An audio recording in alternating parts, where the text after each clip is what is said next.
Thank you very much for joining us today. Good morning here in Scotland and the rest of the UK.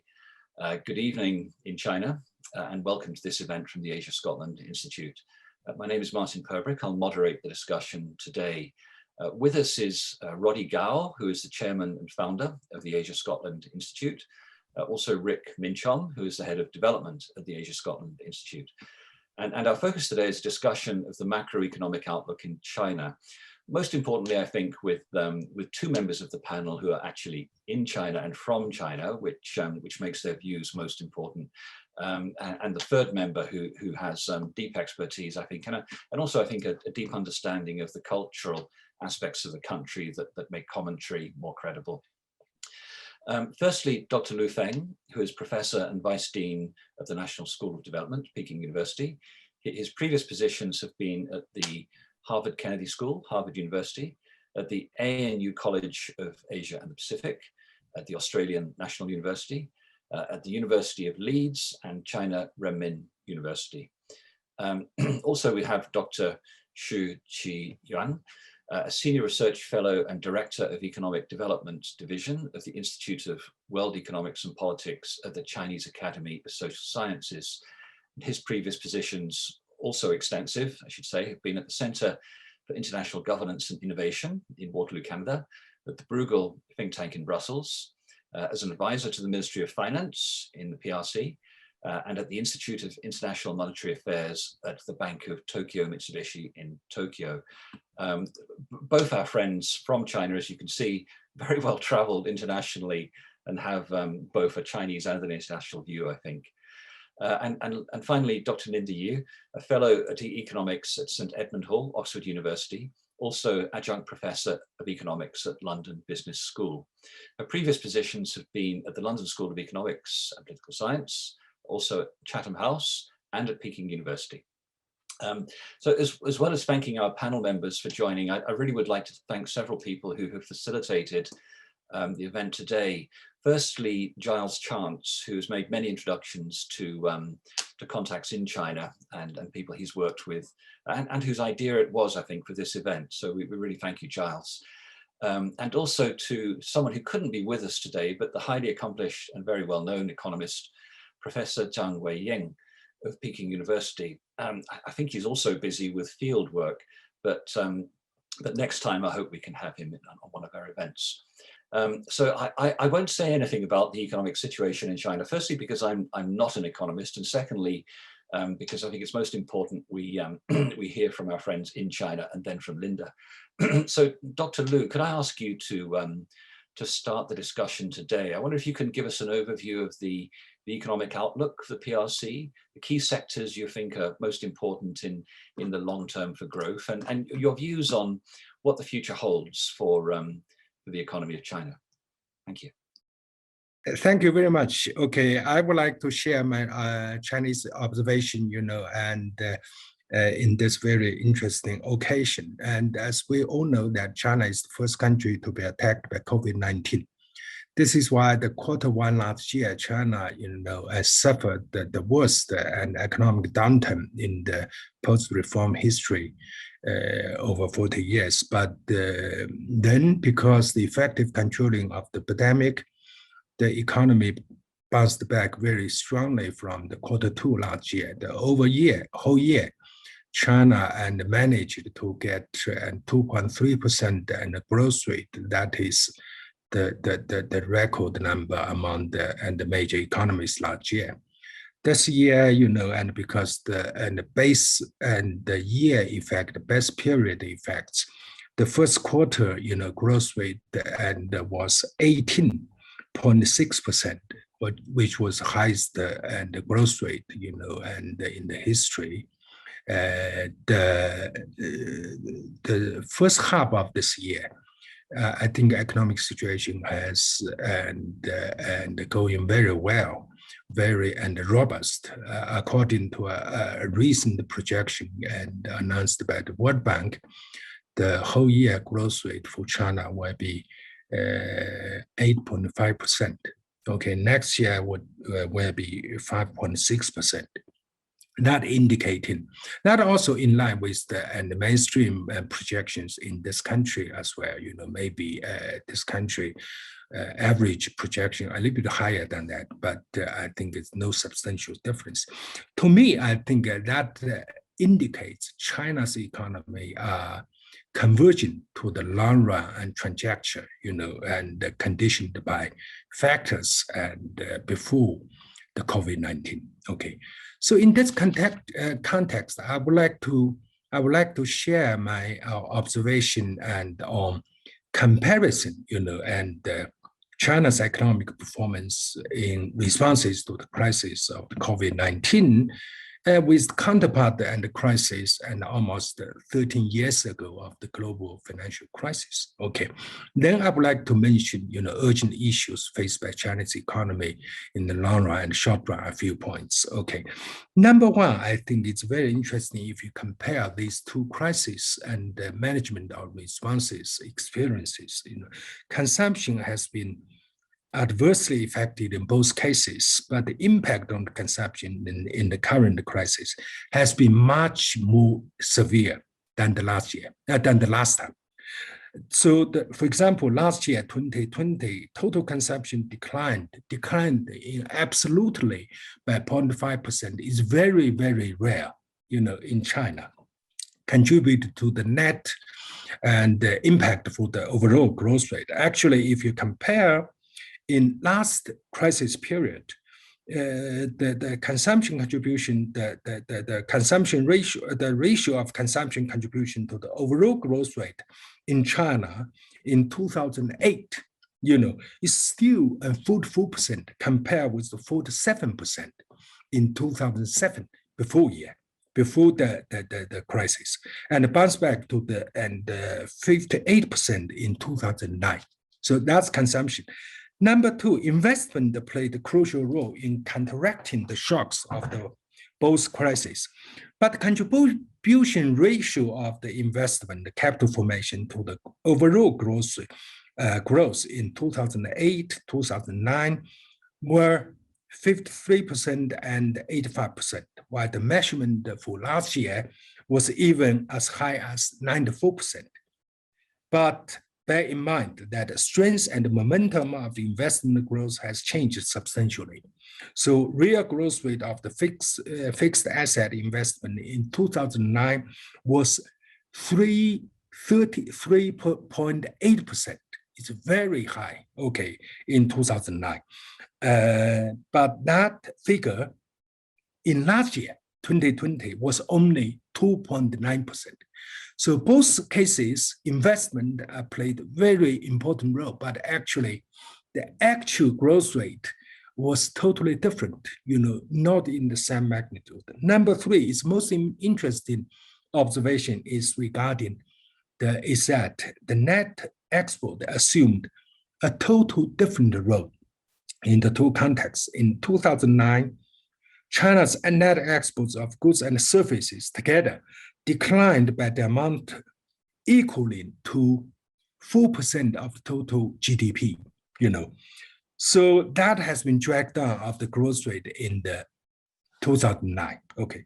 But in contrary, the growth of the China's net export contributed positively, by magnitude of the 0.6% of China's GDP last year.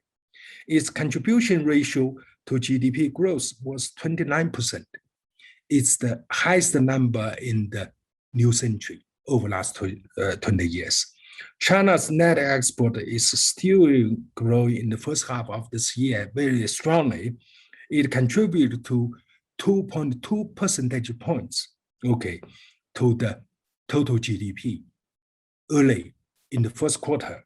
Okay, to the I mentioned already, overall, 19.3% percentage points of the GDP growth rate of the Q1 this year. So it's quite different. Number four, Chinese government adopted a very strong proactive macroeconomic policy as a responses to both of the crises, but those of the stimulus package was quite bigger in the previous is much bigger in the previous occasion than in last year. Okay, I have a lot of information and data in this context, but I don't think I have time, to go detail for that. If the audience interested in that, I can, report some data and on that statistics on that issue in the later and Q&A session.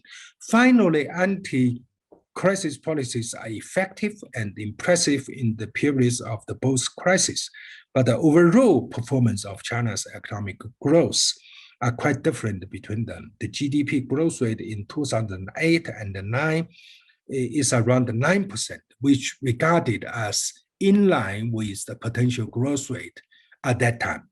But last year, I mentioned already, GDP growth rate was only 2.3%, substantially lower than the potential growth rate, agreed by the most economists, which regarded as, and 5.5% to 6% right now.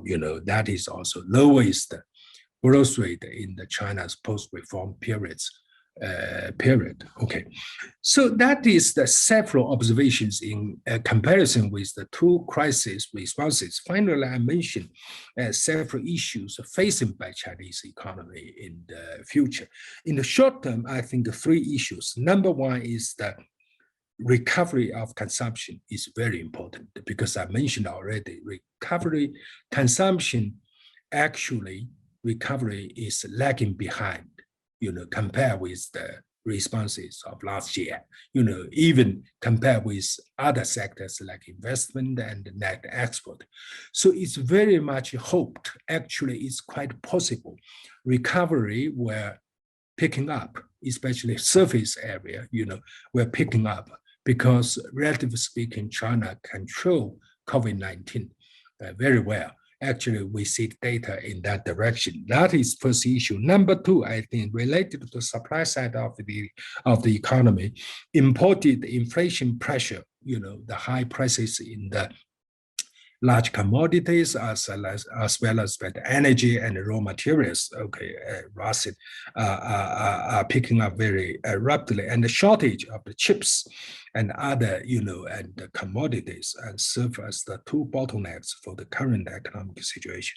So these issues need to be addressed appropriately.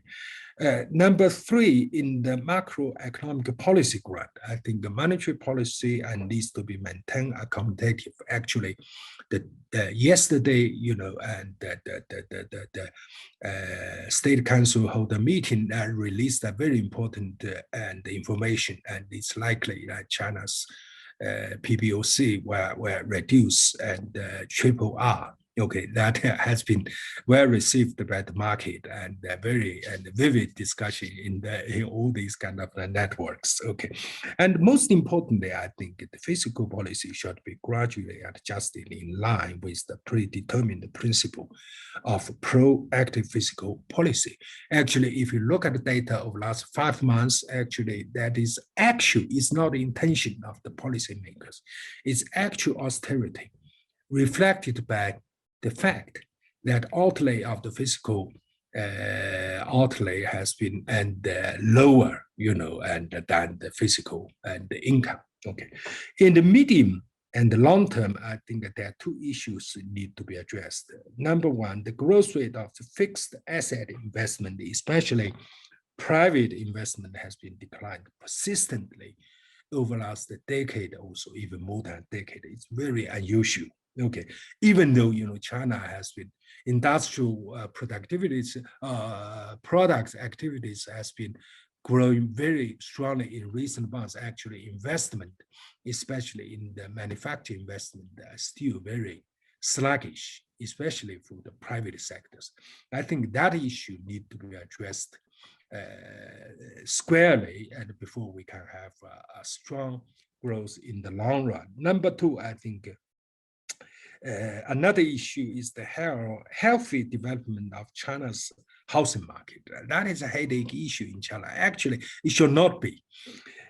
Meeting the strong demand for the housing sector market actually is a plus factor for China, because China is still in the stage of rapid urbanization. That should be good advantage for China's economy, but because a lot of problems, including distortion in the institution, so we face a very headache situation in this area. I think the policy need to be addressed, adjusted, to accommodate, to tape out the potential in this area to facilitate the long run growth and in China's economy. Okay, I stop here. I hope I had not overspent my time allocation. Thank you. Oh, thank you very much, Dr. Liu. It's a very good introduction. I think most of us here in the West are startled and impressed to see projected 8.5, 9% GDP growth in China this year. And when you say you're concerned with 2.3% growth last year, many years we'd be quite happy with 2.3% growth in our economies. But I'll leave it at that. So, Dr. Xu, I know your research interests are particularly in finance and internationalization of the renminbi, etc. I'm sure you might have something to say about that. Could you give us your views on the outlook in the near and long term? Okay, thank you, Martin. Actually, I prepare for other points, but of course, RMB internationalization, I think it's a big concern for you and your friends. I think there are some misunderstandings today for RMB's internationalization, especially if we combine it with the imagination of digital currency, especially digital RMB. People always, not only in abroad, but also in China, always regard that the digital currency of RMB will make a big progress, very significant progress for RMB internationalization. But I don't think so.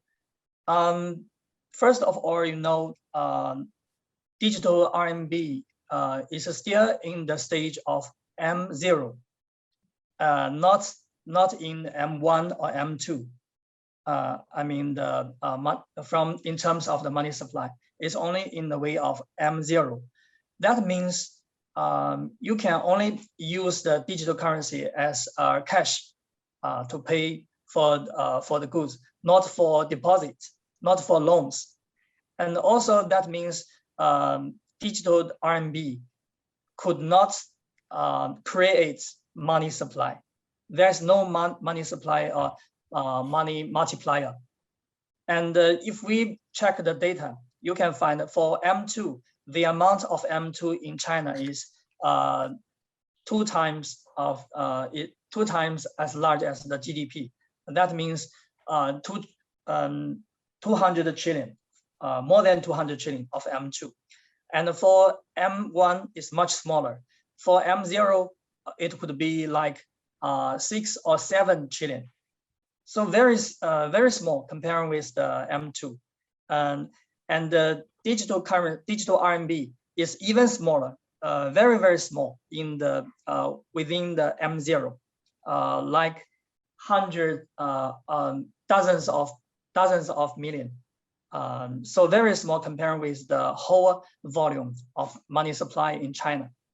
And that's why it plays a very small role in the monetary policy system.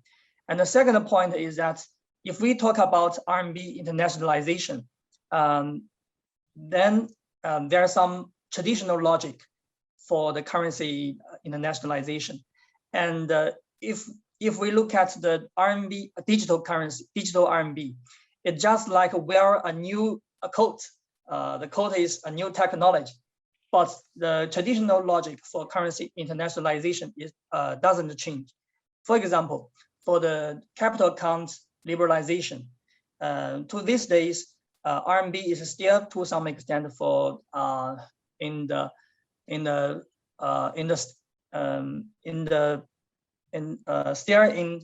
the capital management. And why we still in such kind of status? Because China's financial markets are not so deep as in European markets, in the American market, and the volume, not only for the volume but also for the liquidity. And if we lose the capital account and liberalized, it. That means the hot money can flow in and flow out freely at any time.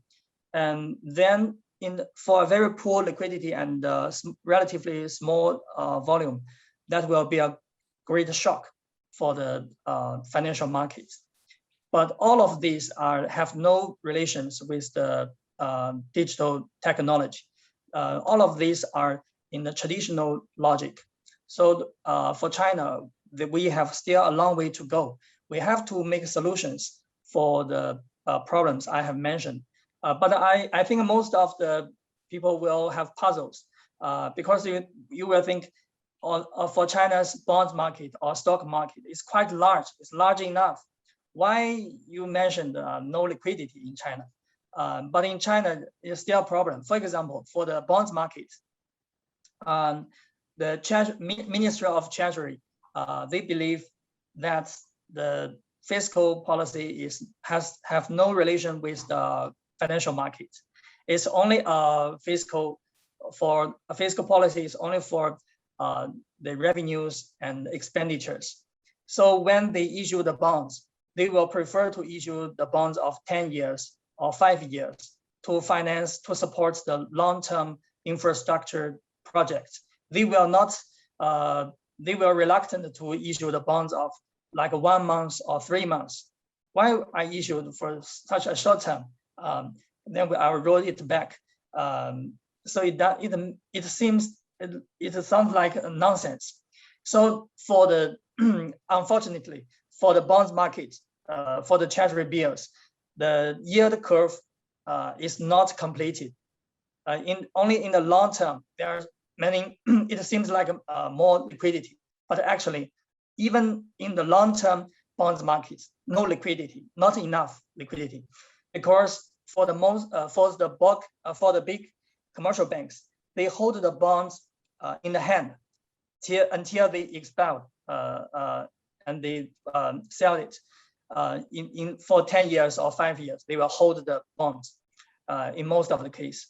So in the bonds markets, no liquidity and not enough liquidity and not complete yield curve. All of these problems are cannot be solved only by the digital technology. Although China is one of the leading countries to push forward the digital technology to employ it in the currency use.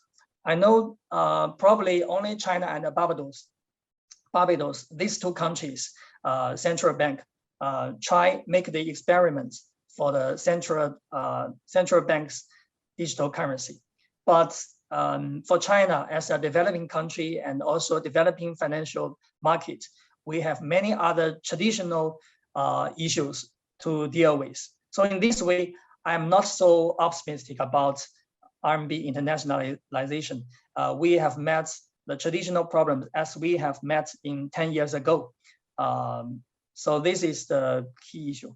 And I think I have 3 minutes more. I want to. We're doing very well for time. So take your time. It's fine. Okay, thank you. And I want to mention about because Professor Lu has given us an overview, a big picture for China's macroeconomy. I want to especially focus on the aging population because there is 7 census in China. The results was published in the beginning of this year. And most of people not both in abroad and domestic, we are worried about the aging population. Yeah, I think it's a truth that our challenge in China, not only aging population, but aged population in next 5 years. That means in China, the older people in last 5 years, the older people, although they are growing, but the amount are growing, but they are still quite young older people. Like my parents, they can help me to take care of the children. But unfortunately, in the next 5 years, we expect that the aging population will become a problem of aged population. That means the people, they are really old. they cannot help us to take care of children, and we need to take more time to take care of the older people. So that's really a big challenge for China. But I think that's not so pessimistic. First of all, in the 7 census, the data are published. Another data is also surprised us. That's the migrant people, migrant population from one city to another city. The population in 5 years ago, the migrant population in 5 years ago is 270 million. And this time, the new data is 370 million. So 100 million additional in this census published. That means there's a big potential room for the urbanization in China, because all of these 370 million population, they work in another city, but their hukou, the registration system, their hukou is registered in another city, but they work in this city. So what in China we are focused for the policymakers is the reform, the furthermore reform for the registration system for the population. If we can improve this, make a progress in this way, that means the migrant workers in Beijing, so far they cannot benefit from the welfare system like education or medical. So that means their saving ratio will be much higher, and they cannot consume like the resident people do. If they can include it in the registration system, they will extend more money to consume, because they will benefit, they will enjoy the welfare system. So although the aging population is a challenge, but the migrant population is still quite large, or even much large than we expected, 100 million bigger than we expected. So this is still a big room for urbanization. And the second is for digital technology, especially after the pandemic shock. We know for the global financial market, the interest rates will be low, quite low for a long term. In European countries and Japan and America, all of these financial markets are suffered zero interest rates or negative interest rates. So a very low capital cost. That means the technology or capital can be more possible to substitute labor, and that could be an opportunity for China, because the digital technology application in China is relatively popular, a popular way. And the last one I want to mention, China can make use of the immigrants from our neighbor countries like Vietnam and Myanmar, because they have large numbers of young workers. And in the southwest provinces like Guangxi and Yunnan, they can make new factories and combine them with the cheap labor, cheap workers from Vietnam. And the per capita GDP in China is 4 times more than Vietnam and some other Asian countries. So if we lose the control of immigrants, so we can also benefit from the population dividend of other countries. So I think I used too much time. Thank you. I stop here.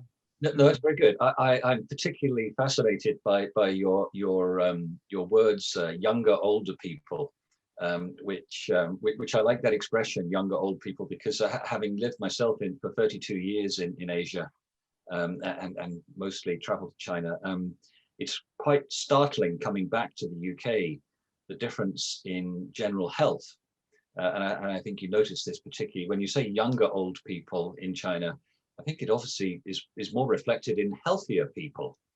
And as we go through the pandemic, it's been very apparent in the United Kingdom the general levels of health seem to have affected people more negatively. So you have this this aging population, but as you said, actually a younger, more healthy population, and it does have an economic impact in certain ways. But a fascinating expression. Thank you very much, Dr. Xu. Could I please hand over to Dr. Yueh? I'm particularly also fascinated by some of the things I've read from your own work. The questions in your latest book, for example, what do the ideas of Karl Marx tell us about the likely future of the Chinese economy? I think you have a way of asking interesting questions based on history, but could you give us your views, Dr. Yueh, on what's the outlook in the near and long term? Thank you, Martin. It's lovely to be here, and thank you very much for mentioning my latest book, The Great Economists.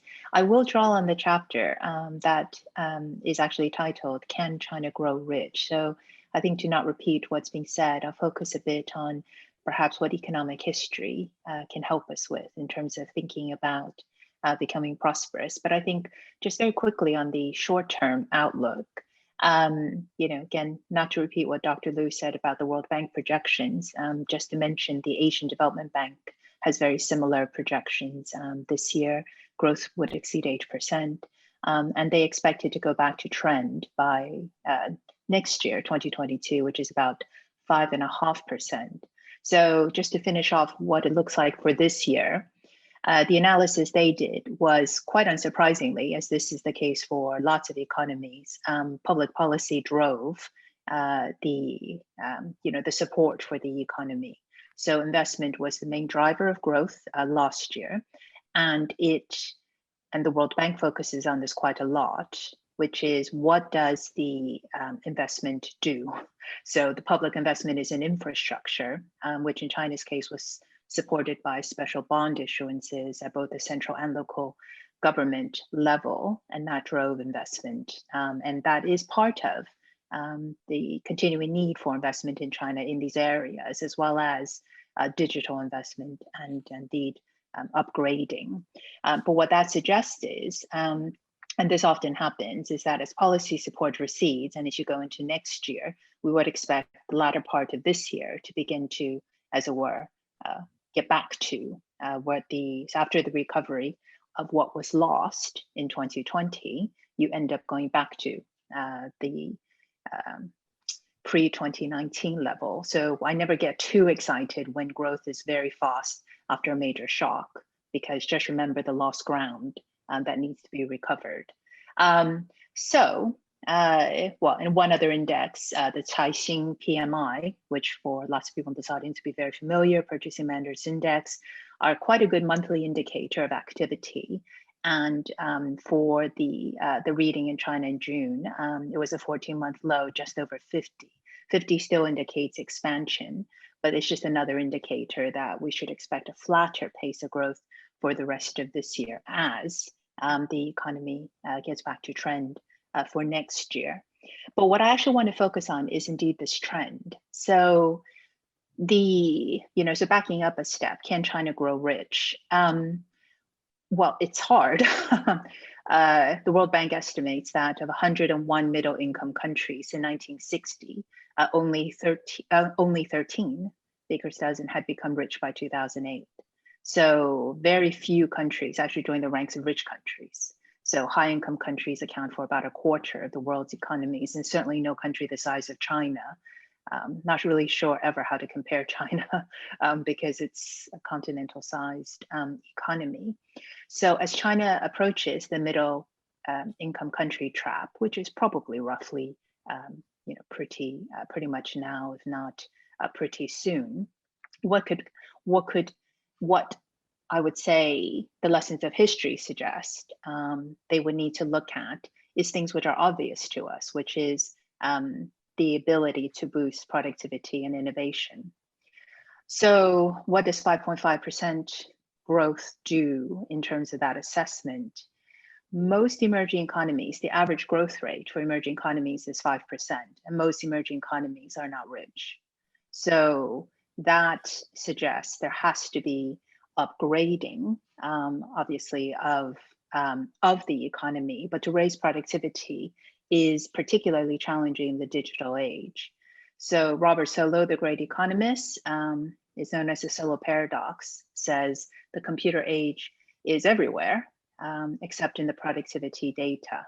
Or Peter Thiel, the PayPal founder, said, we were promised flying cars and all we got was 140 characters. I'm not sure I want to be that gloomy, but the point is really we are surrounded by innovation. So where does China sit in this very difficult, challenging overall macro trend of slowing productivity growth across all major economies? It's not just China.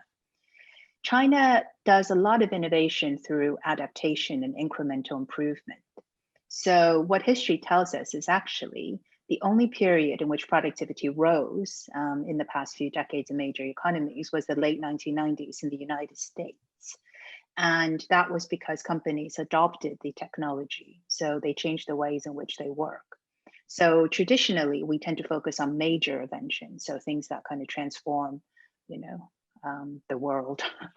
But actually, most productivity growth comes from micro inventions. So how you use technology. Zoom is a great example. It's a great way to communicate, to work, to be productive, but it only works if the other side also has Zoom. And that's an example of adoption. So I think in many respects, the very adaptive, incremental approach that China has taken towards innovation, which, in a lot of the studies previously kind of thought, that's not as innovative as a major invention. But it actually turns out that most inventions are incremental. And it's not really the invention, it's how you use it. It's not the light bulb, it's connecting it to the grid. So I think in that respect, I'll just pause there and look forward to the question. So can China grow rich? It absolutely hinges on whether or not it can raise productivity.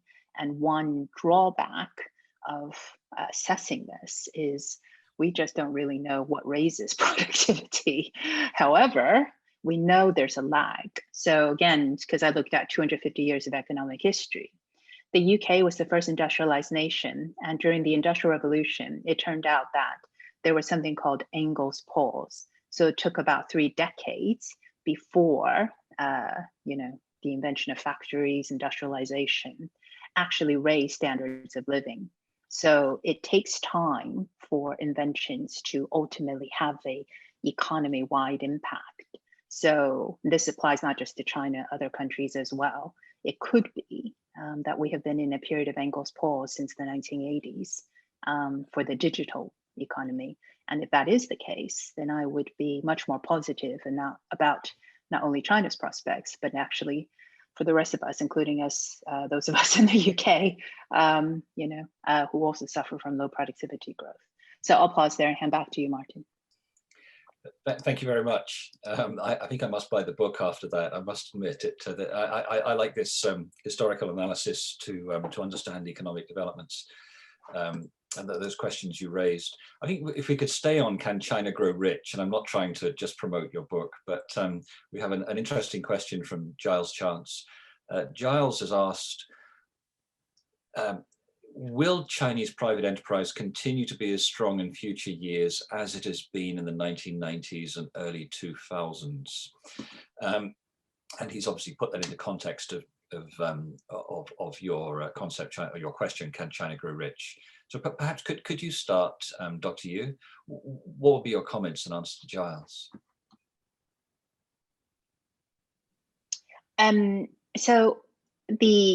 Giles has hit a very good point, which is to have an ecosystem to support innovation is critical. So it's not, as I say, it's about adoption. Adoption requires institutions, it requires changing practices, it requires incentives. So in that sense, the challenge for private companies in China, which I understand why he's raising it, is, I think, again, first of all, backing up, private companies have higher productivity than state-owned enterprises for the most part, and that's pretty well seen throughout various studies. They also have higher return on equity, they have higher labor productivity, but as with all such changes, the extent to which the institutions in China continue to support innovation in for the private sector, that will be very important. So the institutional change I'm particularly thinking about is having an effective protection for innovation. And China's legal system has lagged behind, and innovation, I would probably also just say this, innovation, whether or not you should create monopoly rights around patents, lots of companies obviously love this, but we've also seen how that can deter competition. So there's a lot of issues that there's a lot of nuance issues around innovation itself. But one of the, I think, maybe ways to think about it for China is the expectation of where policy is headed is to promote innovation, is where a lot of the policies are headed. And so even if objectively the legal system isn't as good at protecting it, within China, the expectation is that it is improving and there's institutional support behind it. And I think that's probably some of the work that I've done on institutions in China suggests that it's very context specific to think about. And the main area is financing. And in that respect, China has a lot of capital market financing for entrepreneurs. In fact, I was told a little while ago, but I've been told this for years, is that there could be a bubble in the venture capital community because there's such interest in new China. There's such an interest in, the new middle class, such a very highly digitalized consumption base with a middle class that's growing very strongly. I think all of those things suggest that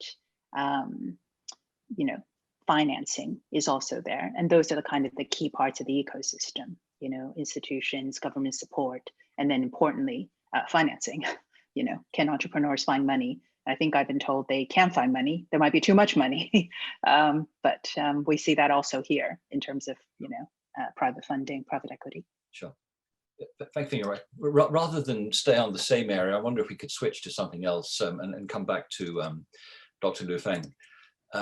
Dr. Liu, we have a question from Peter Holmes, who does have many friends here who he's recognized, who's asked, and I quote, he's referenced the debate between Stiglitz and Pettis over whether the trade deficit and associated capital flow between China and the US are caused by the US income expenditure imbalances, or whether the income expenditure imbalances are caused by capital flows.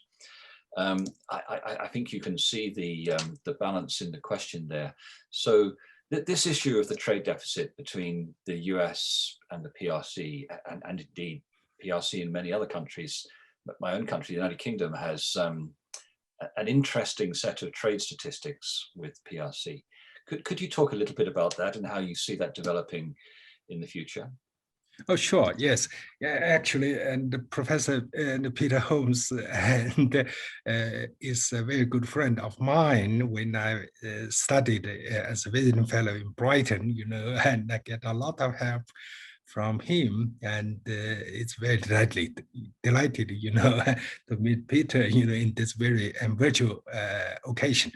Actually, it also indicates what a massive progress has been occurred, proceeded over last 3 decades or so. I visited there, 80s, in the late 80s. Anyway, this issue is a very important structural issue, and per se, as well as it also links to the overall, and the issue of the globalization of the economy, of course, My observation is, I mentioned several of the observations on this issue, related to this issue.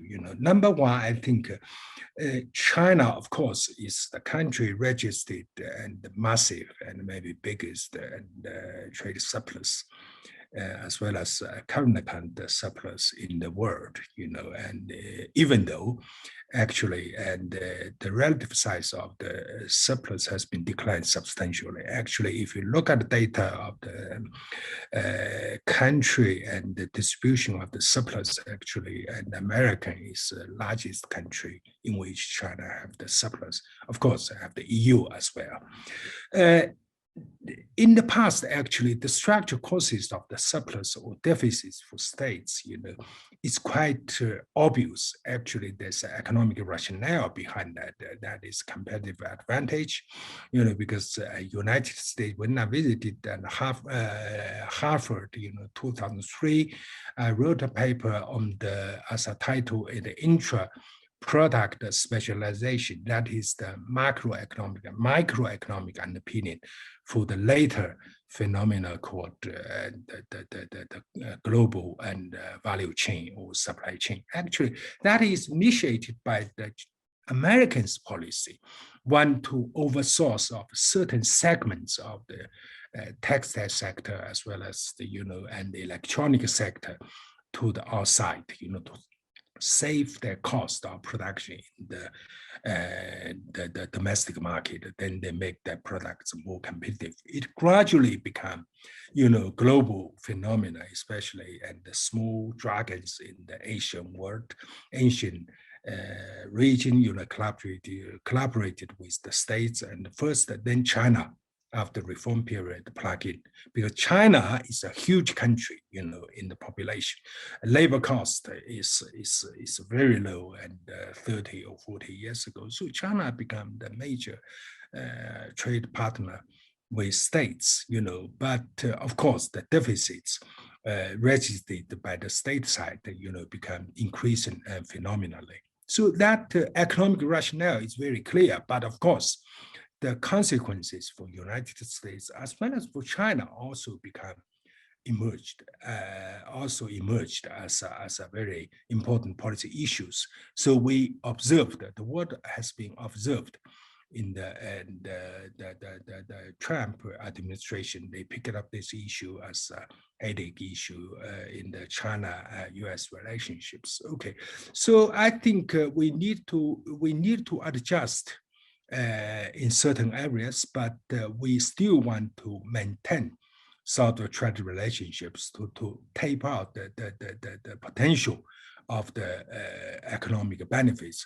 On the other hand, if you want to retreat from this globalization as well as the global value chain or the supply chain, we will suffer huge cost in economic areas.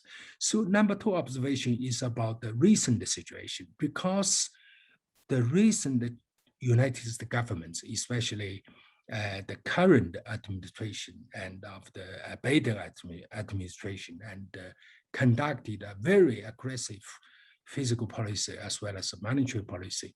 So domestic demand in states has been surged very strongly, but on the other hand, supply side capacity will not keep pace with the demand growth. So we have observed the trade surplus or imbalances between China and the United States in recent months has been increased considerably.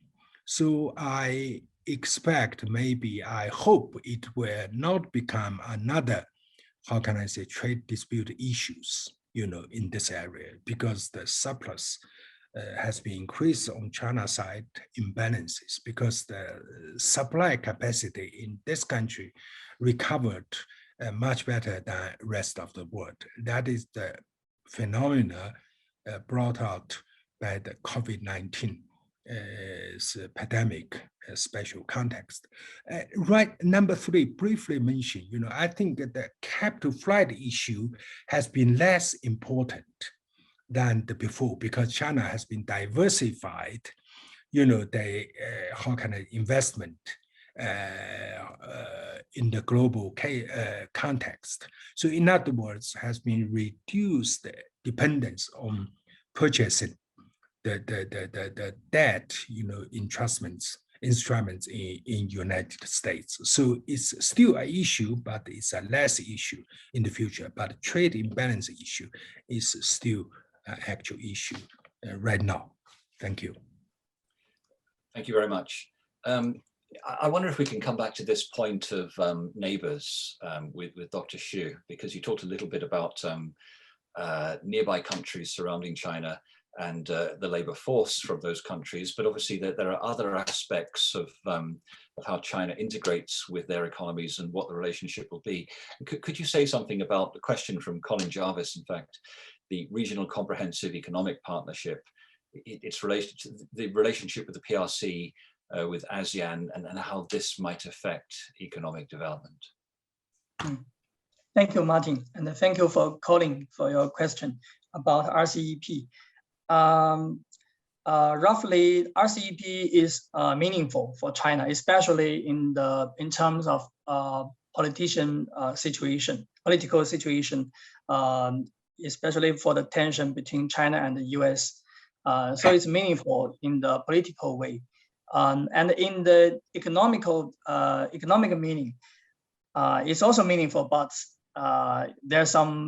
should be a discount, because more than 10 years ago, maybe 1 or 2 decades ago, China has an agreement with ASEAN countries for bilateral free trade agreements. And RCEP include 16 countries, but unfortunately, India has quit this agreement. Only 15 countries left. And the most important for RCEP for China is that Japan are included in RCEP, because before RCEP, China and Japan has no bilateral agreements for the free trade agreements. So it's important, from this way. And it's also important for China because there's a new change in the production network, especially in the East Asian countries. And in last several years, Vietnam, the competition relations between China and Vietnam is a controversial issue, even in China, because we are worried, we are anxious that the industries will move from China to other countries, because Japan and the US has raised the scheme like China +1, such kind of plan. But for Vietnam, we have made some academic research. We decompose the data for China's exports to Vietnam, and we make analysis for the competition, or not only competition relations between China and Vietnam, but also the benefits to each other. And roughly for the results of our research paper is mostly China and Vietnam, we benefit from the industry from China to Vietnam. And it's quite surprised us that last year, Vietnam ranked top three country as China's export destination. Vietnam just ranked after US and Japan. It's quite astonished because in 20 years ago, Vietnam is ranked like 25 or 24 in China's exports destination countries. Only in 20 years, Vietnam, in last year, Vietnam take over Korea as number 3 countries, and it's still a developing country and not a large volume for GDP of Vietnam. So it's number 3 for China's exports. So China also benefits from the bilateral trade with Vietnam and other Asian countries. Actually, since 2018, the trade conflict between China and the US, the bilateral trade between China and the Asian countries increased a lot, much more than the decrease for the bilateral trade between China and the US. So the economic relations between China and the Asian countries are more tightened than before. I think it's a benign circulation between China and the Asian countries, because the production network, the regional network is good for China, because China's before in many years ago, China's trade suppliers is too big between China and the US, and now some of the suppliers transferred from China to the Asian countries. So it's something similar to the decades ago. The history happened between China and Japan, China and the US. The trade suppliers are transferred from other countries to China. So this is my answer. Okay, that's all. Thank you very much. I think it's a big subject, and sorry to put that question to you with very little time to answer it, but supply chains across Asia and labor force across Asia obviously is a complex matter. We're nearly out of time, but we can run over by just a couple of minutes, and I wonder if I could put a closing question to all of you and go for it briefly one by one.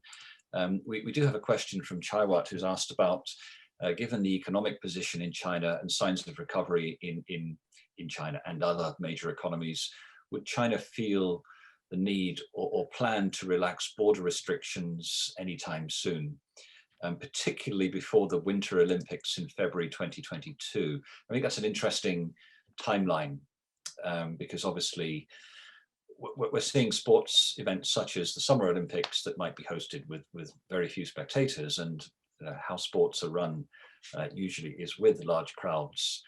But I think there's an interesting question coming back to economics of what impact will the border controls have on the economic outlook, if any?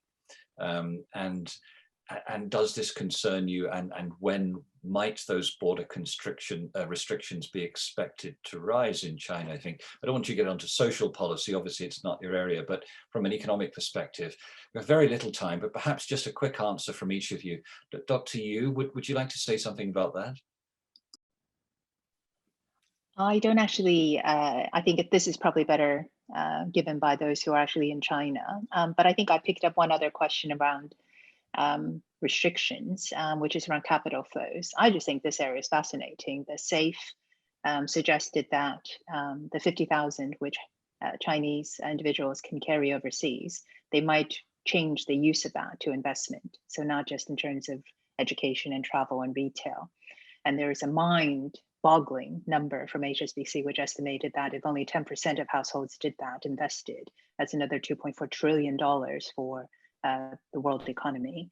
And I think that's one indication where I think China's continued integration will go. Once a country reaches upper middle income status, households want to diversify. And I certainly see that. May well be that in the coming years, Chinese wealth will become an even bigger part of the rest of the world, and not just with much broader implications for the rest of us. A positive note. Perhaps I could switch straight back to Dr. LU Feng then. And Dr. Lu, do you think this issue of movement of people is going to affect the economic outlook? And how soon do you think China may need to change that, if it does need to change it?